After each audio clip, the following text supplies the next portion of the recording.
بسم الله الرحمن الرحيم الحمد لله رب العالمين وصلى الله وسلم على رسول الله صلى الله عليه وسلم وبعد جال السود هذا عشر كين امتحانها عشر كين أفراد شابتر كا سدحات مادة بزنس كا فصل كيس بنفوركا أو بابليك فاينانس أنا وهذين عشر كان قدام بيجي شابتر كان إن شاء الله تبارك وتعالى ويها سؤال أبتان يسوي دي فضلا هكذا كي هو عن كسوق هذا qaabka loo kala saaro cashuurta anoo ka fiirino laba dhinac qaab dhismeedkeeda iyo saameynta ay leedahay qaab dhismeedkeeda marka ka fiirino saddex nooc ayaa u kala saarnay oo kala ahaa regressive tax, proportional tax iyo digressive tax saddexdaas nooc ayaa u kala saaran iyo progressive tax saddexdaas nooc ayaa u kala saaran marka haddana ka fiirino saameynta ay leedahay laba nooc ayaa u kala saaran direct tax indirect tax. Direct tax waan soo qaadan waa canshuurta ay saameynta iyo culayska hal qof uu isla qaadayo sida shaqaalaha mushaarkooda canshuurta laga qaado, shirkadda faa'iidada soo saarta canshuurta laga qaado, dadkan dhaxalka qaadanayo canshuurta laga qaado inta dhaxalka la qaybsan ka hor, dadka guryaha iskale canshuurta laga qaado ayagaas leeyahay si toos ugu dhac faa'iidooyinkooda waa soo harin faa'iidooyinkooda waxaa kamid ah kow haddii la arshado dawladii lacag u tago wax badan ka saaciiday waana wax inay sahlan tahay in la fahmo haddii dhinaca kale tan faa'iidooyinkeeda waxaa kamid ah dadka qaarkood waxay ku dhalanaysaa in canshuurtii la dhuuntaan oo ay kala gooyaan dawladii ama dadka waxay kor istaagayaan qof kasta waxay soo saarayaan in canshuur laga sii qaado in meesha wax ka keedsanaa keedkeedan uu ka baxaya maalis waxaan qaadan doonaa marka indirect tax oo ah nooca labaad saameynta kale waa nooca dadban canshuurta dadban marka nooca dadban maxaa loo yaqaan horan waan ugu soo hadalnay nooca dadban waxaa loo yaqaanaa anagoo dukaanlaha kaba soo qaad bariisaan gadaa bariiskii wuxuu ii joogaa 14,000 ayuu ii joogaa 14,000 dawladda imaanaysa waxay leedahay canshuur 3,000 aan kaa rabnaa canshuurta 3,000 anaa la saaray soo ma impactiga anuu igu dhaca saameynta anuu igu dhaca laakiin aniga culayska aniga ma qaado waxaan leeyahay 3,000 canshuurta aniga laga rabo bariis ku dar 14 muu aha 17,000 hadda gadaa 17,000 hadda gadaa hadhowda qofka macaamiil hadduu yimaado dukaankii meeqa wuxuu leeyahay bariis harra bariis meeqa waa 17,000 waa 17,000 asaa dhiibaa aniga canshuurta dawladda anay saartay laakiin culayskiyaa qaaday macmiilkaas ayaa qaaday taasoo kale waxaa loo yaqaan indirect tax. Indirect tax this is a type of tax tan waa nooc ka mid ah canshuurta whereby halkaasoo the person qofka midkaasoo it is initially imposed marka hore lagu soo rogo oo ah aniga iyo dukaanlaha ama ganacsadaha may not shoulder uusan qaadaynin the whole tax canshuurta dhammaanteeda the whole tax burden dhammaan culayska canshuurta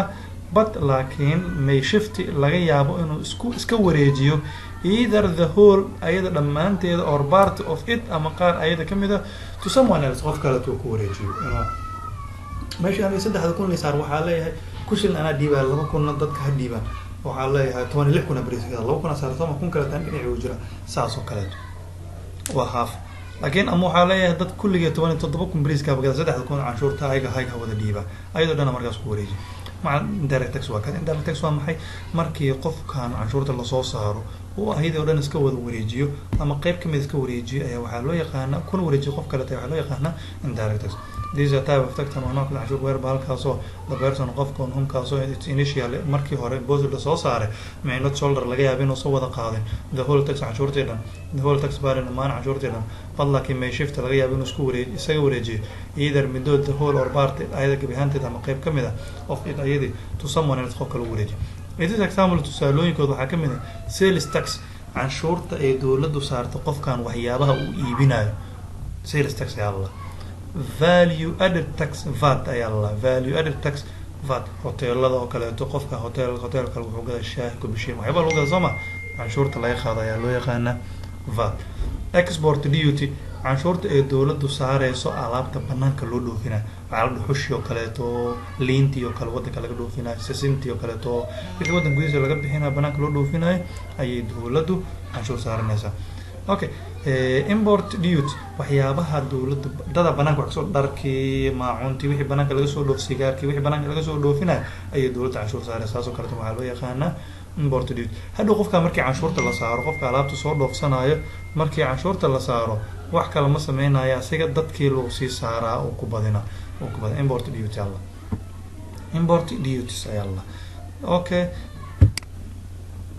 okay marka aan ka socon marka merits faa'iidooyinka and demerits iyo faa'iido darooyinka of direct taxi canshuurta indirect taxi canshuurta sida dadban loo qaado faa'iidooyin iyo faa'iido darooyin way leedahay the following kuwa soo socda are some of the merits waa qaar ka mid faa'iidooyinka of indirect taxi canshuurta sida tooska ah lasaga qaado faa'iidooyinkeeda ayay ka mid yihiin number 1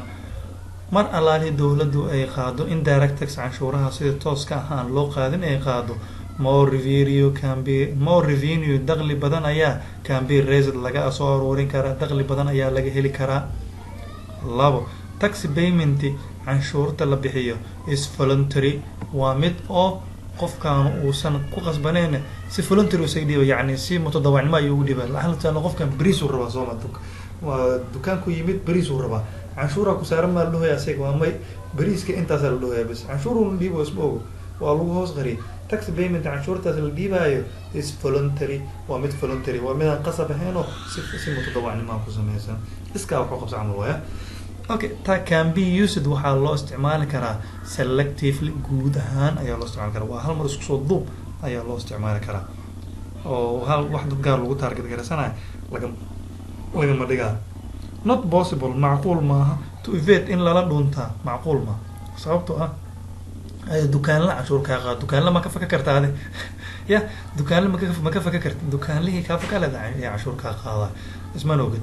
faa'iidooyinkeeda kuwaas faa'iidooyinka waxay tahay dawladdu ko lacag badan ayay ka heleen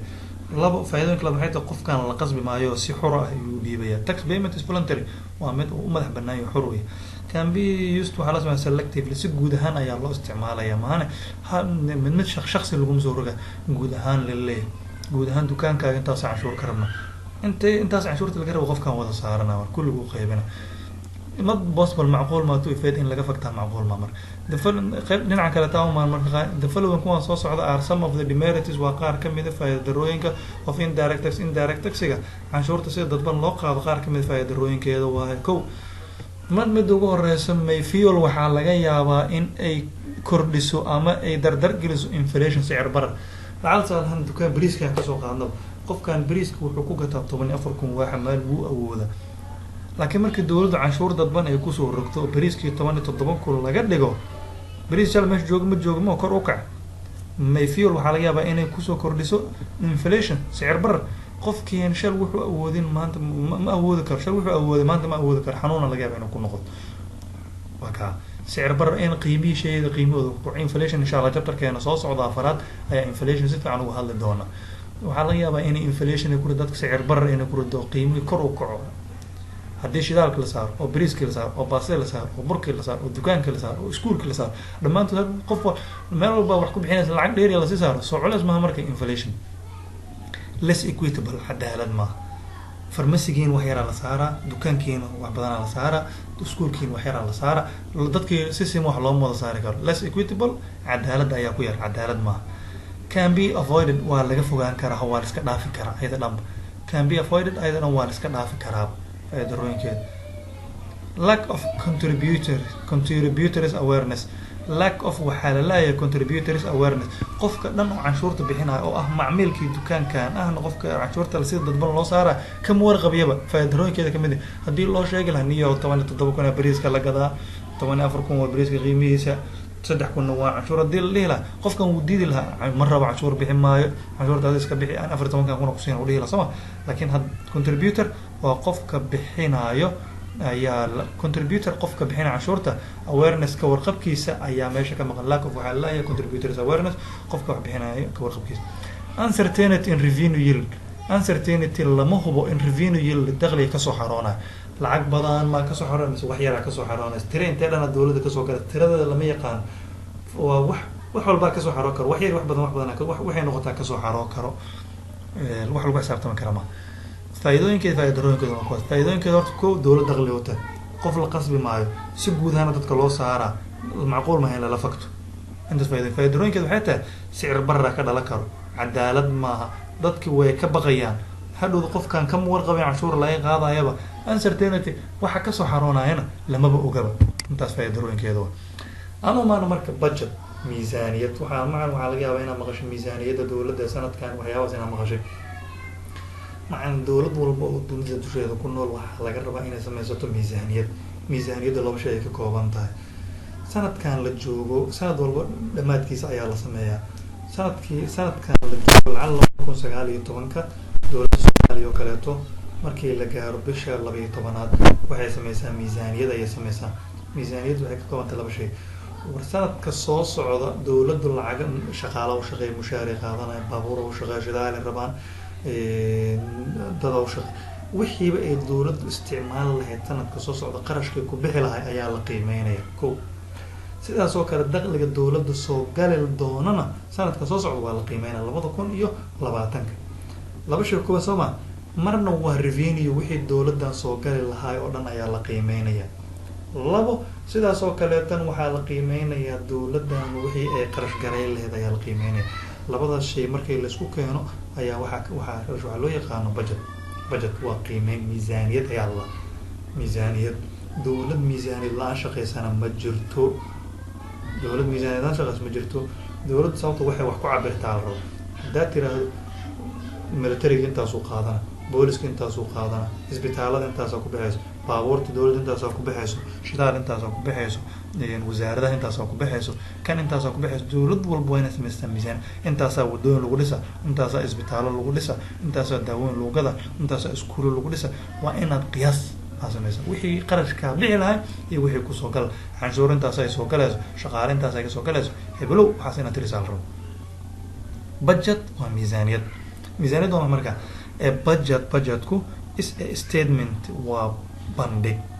of estimates ee la qiyaasayo or proposals ama la qiimeynayo of the way qaababka the government dowladdu balance ay ku qorsheynayso to raise inay soo aruuriso finance lacago. sanadkan lacagaha soo gali doono qaabka ay kusoo gali doonaan inay soo qiimo and how sidii such finances lacagaha soo gala dowladda are to be spent lagu qarash gareyn doono in a given financial year xilli xisaabeedka soo socda. markaas macalin dowladdan waxay sameynaya qiyaas ah. annaga sanadkan waa shaqeyneynaa haye baarlamaankii, ciidamadii, dowladdii, diyaaradihii, isbitaaladii, baabuurtii, iskuuladii, wadooyinka la dhisa, dhammaan wixii qarashna gal lahay dhan waa soo qiimeyneynaa. sanadkan waxaan rabnaa inaan dhisno intaas wadada ka dhexeyso gaalkacyo xamar. waxaan rabnaa sidaas afgoye beedhabo aan rabnaa inaan dhisno intaas 5 iskuulo xamar ku taalo, 5 iskuulo beedhabo ku taalo, 5 iskuulo jowhar ku taalo rabnaa inaan dhisno. wax la qiimeyno mogtay qarashaan ay galaa. xamar waxaan ay soo galayso intaasoo canshuura, afgoye intaasoo canshuura ay soo galayso, intaasoo waa qiimeyn. wixii dakhliga soo gali lahay oo canshuurta ha noo soo haroo lahay iyo wixii lacag aan bixi lahayn annaga ayaa inta lasoo keenay. ee budgetku miisaaniyaddu is a statement waa bandhig of estimates ee la qiyaasayo or proposals ama la qiimeynayo of the way qaababka the government dowladda balance ay u qoondeynayso to raise inay soo aruuriso finance lacago and how sidii such finance lacagahaas ay soo aruurisay are to be spent loo qarash gareyn doono in a given financial year. halkaasaan sanad ma dhaafi karto. role of the budget marka doorka uu budgetku ciyaaro. budgetka macal waxaa loo isticmaalaa dhowr qaab ayaa loo isticmaalaa. ko dowladda waxay u isticmaasha horta sanadkii lasoo dhaafay inay ku qiimeyso. sanadkii lasoo dhaafay dowladdu lacag waa soo gashay ama lacagna waa bixisay inay ku qiimeyso ayuu isticmaashaa. inay fiicnaad iyo inay liidatay. labo sidaas oo kaleeto waxay rabtaa inay ku ogaato dakhligii sanadkii horeete soo galay iyo qarashkii bes misle kahay bis waa kala badnaa kee badnaa inay ku ogaato. sidaas oo kale waxay ku qiimeyne sanadka soo socdo ma kobci doona, macnaha dhaqaaleyn ma kor u kici doona mise hoos u dhici doona ay ku qiimeyneen. sidaas oo kaleeto inflation sicir barar ma jiri doono mise sicir barar ma jiri doono. waxaas dowladda ku shaqeeya. role doorka of the budget ee miisaaniyadda. the following kuwaan soo socda are some of the importance waa qaar ka mida muhiimadda ay leeyihiin of the budget ee budgetku leeyahay. ko budget reviews. budgetku waxa uu review sameeyaa ama dib u eegaa the economy dhaqaalaha performance waxqabadkii dhaqaalaha of the last year ee sanadkii lasoo dhaafay. sanadkii lasoo dhaafay waxqabadkii dhaqaale ee dowladdu sameysay ayaa kuwa laga fiirinaya. reviews wuxuu dib u fiiriyaa dib u eegaa the economy dhaqaalaha performance waxqabadka dhaqaalaha of the last year ee sanadkii lasoo dhaafay. labo outlines wuxuu hoosta ka xariiqaa how to match sidii laisku waafajin lahaa revenues dakhliga to be raised ee dowladdu soo aruurinayso and the expenditure iyo qarashka to spend ee la qarash bixin doono lacagaha dowladdu bixin doonto iyo kuwa soo galaya sidii laisku waafajin lahaa laisku ekeysiin lahaa ayaa lagu ogaa outlines wuxuu shaaca ka qaadaa how much sidii laisku waafajin lahaa revenues dakhliga to be raised ee lasoo aruurinayo and expenditure iyo qarashka to spend ee la gali doono saddex expected rate of growth korinshaha ama kobaca dhaqaale ee sameyn doono in GDP dhaqaalaha guud ee waddanka GDP growth domestic product ayaa la dhaqaalaha guud ee waddanka kobaca uu sameyn doono inta uu korid expected inta la filayo rate of growth rate-ka ama darajada uu kori doono ama kor u kici doono dhaqaalaha waddanka uu kor u kici doono qodobka xiga level of reduction level heerka of reduction ee hoos u dhaca in inflation rate inflation sicir barar hadduu hore oo jiray sicir bararka inta uu hoos u dhacay ma kor u kacay ayaa lagu ogaanaya the expected reduction hoos u dhaca ku yimaado imbalance of payment isku dheelitirka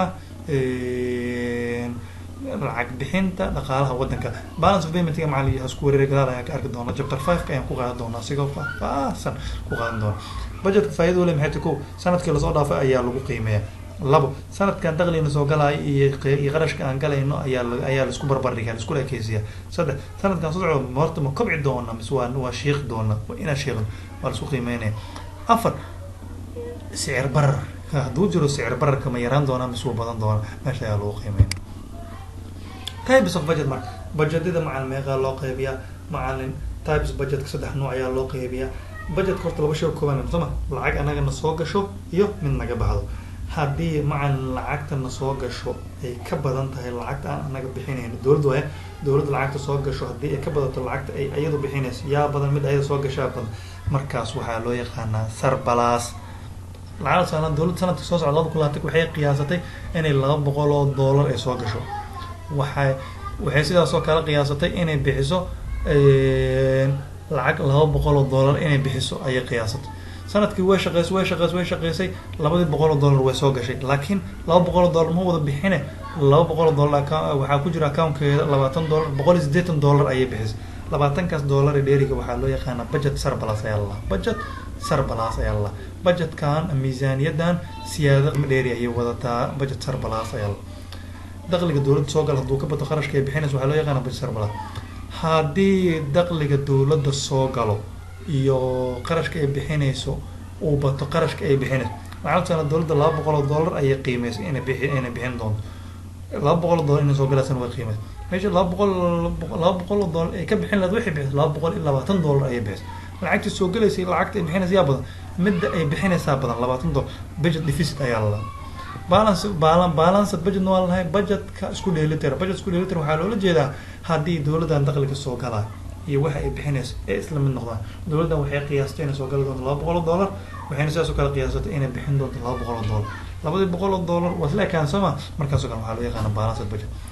okay types of budget maca saddex nooc surplus budget deficit budget balanced budget surplus budget waa markii revenue-geen oo ka bato expenditure-keen deficit budget waa maxay markii expenditure-keen uu ka bato revenue-geen balanced budget waa maxay markii revenue-geen iyo expenditure-keenu ay isla ekaadaan ayaa loo yaqaana okay inta marka aan u maana qeexitaanadooda ee